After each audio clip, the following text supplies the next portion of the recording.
करेला तोहरा के हम भोली हूँ अखबार। राजा हो। हाँ हो, बोला हो, हम हो खड़े बानी। सही है। तो नमस्कार प्रणाम भाई लोग, हम हैं ये दुनिया के सबसे बर्बाद लड़का। तो भाई लोग हमारा वीडियो के देखे से पहले लाइक शेयर कमेंट और चैनल के सब्सक्राइब जरूर कर लिया। अच्छा भौजी, गर्मिया में पसीना छोड़ा देला रउआ तो बतिया सही कहनी। रउआ आगे दिखाई कौन चीज रे? चुप सरवा, कहे के मतलब कि भौजी रउआ आगे बताई। सही है।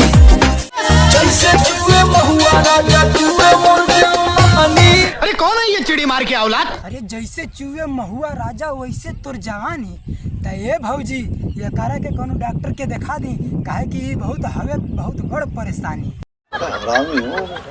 मिले ना आई पापा भैया के डरे, छापा पड़ल बा जानू हमरा घरे। मिले ना आई पापा भैया के डरे आ छापा पड़ल बा जानू हमरा घरे।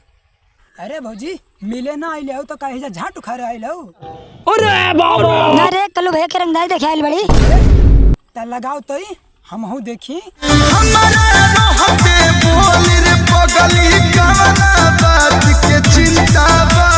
ना ना ना ना, अरे भैया जी अगर भौजी चिंता न लेती तका तोहरा लगे झाट उखारे आती। तोरा के कौन हाथ लगा दी जबल बघावा जिंदाबाद। अरे कौन है ये चिड़ी मार के औलाद? देखो तो इसे रहे हमरा के तो कोनो घर के कुत्ता लगता।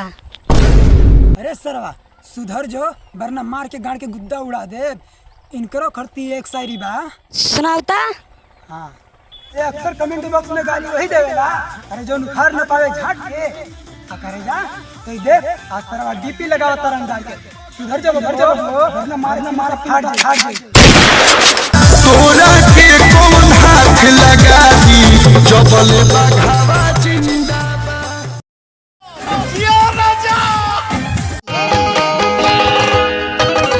आय हो दादा, रउआ त भौजी हमर जान ले गईनी। अरे कहना क्या चाहते हो? अरे बरबदवा लगावता। हाथ में रुमाल लेके। अरे भौजी हाथ में रुमाल लेके आ पसीना पोछत रही। ये सब क्या देखना पड़ रहा है? अच्छा है मैं अंधा हूँ। हाँ तो सब्जी मंडी के रंडी के बिजुरी गिराई। अरे सरवा अभी सुधर जो।